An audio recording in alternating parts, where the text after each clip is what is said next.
ایک دو روزے کے مسائل سن لیجئے کہ فرض روزوں کی نیت علیحدہ علیحدہ ہوتی ہے. ایسا نہیں ہوتا کہ پورے رمضان کے روزوں کی ایک ساتھ نیت کر لیں.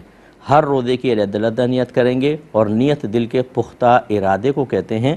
تو لہٰذا اس کے لیے کوئی مخصوص الفاظ کی ادائیگی لازم نہیں ہوتی ہے. لہٰذا بعض لوگ سحری کھانے کے بعد ایک دم اذان ہو جاتی ہے، کہتے ہیں اوہو ہم تو نیت کرنے بھول گئے تھے.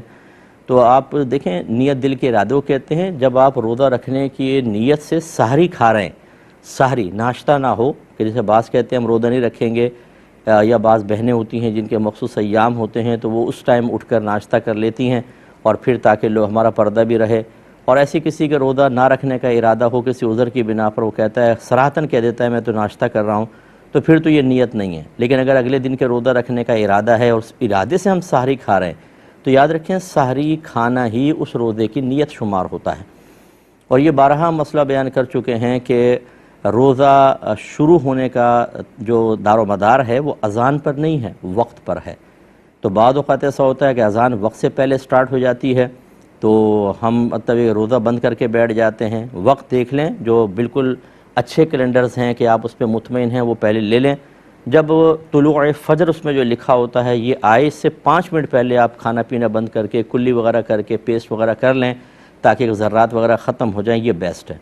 لیکن یہ جو لوگ کرتے ہیں کہ اذانیں ہو رہی ہیں ان کے بیچ میں کھاتے پیتے رہتے ہیں، اور جب انہیں منع کیا جائے تو کہتے ہیں ہم تو اپنے گھر میں یہ دیکھتے آئے تھے. جی کوئی کہتا ہے سگریٹ پی لو، چائے پی لو، پانی پی لو جلدی جلدی، ابھی یہ اذان ہو رہی ہے اس مسجد کی، اس مسجد کی باقی ہے. یہ اچھی طرح یاد رکھیے کہ اذان فجر کا وقت شروع ہونے کے بعد ہی دی جا سکتی ہے. اگر اس سے پہلے دیں گے اذان ہوگی نہیں. اور فجر کا وقت جب شروع ہوتا ہے وہ سحری کا وقت ختم ہونے کے بعد ہوتا ہے. اس کا مطلب ہے جو اذان دی جائے گی وہ تو سحری کا وقت ختم ہونے کے بعد ہی دی جائے گی. تو کسی نے اگر اذان کے بیچ میں کھایا تو اس نے سحری کا وقت ختم ہونے کے بعد کھایا، بلکہ روزہ شروع ہونے کے بعد کھایا، اور اس کا روزہ ٹوٹ جائے گا. اس لیے یہ مطلب کم علمی والی باتیں نہ کریں. اپنے گھر میں اگر یہ رسم قائم ہے اس کو ختم کریں، جہاد کریں اس کے خلاف، ان چیزوں کو اپنے گھر سے نکالیے. تو یہ اچھی طرح یاد رکھیں. اچھا بعض کہتے ہیں کہ دیکھیں حضرت بلال رضی اللہ تعالیٰ عنہ اذان دیتے تھے، سرکار فرماتے تم کھاتے پیتے رہو. جی یا آپ یہ حدیث سنیں، سرکار نے شاید فرمایا جب بلال اذان دیں تو تم کھاتے پیتے رہو، کیونکہ وہ تہجد کے لیے اذان دیتے ہیں. اور جب عبداللہ بن ام مکتوم رضی اللہ تعالیٰ عنہ اذان دیں تو کھانا پینا چھوڑ دو، کیونکہ وہ طلوع فجر کے بعد اذان دیتے ہیں. اور وہ چونکہ نابینا صحابی تھے، ان کو باقاعدہ دیگر صحابہ کہتے تھے وقت ہو گیا آپ اذان دے دیں.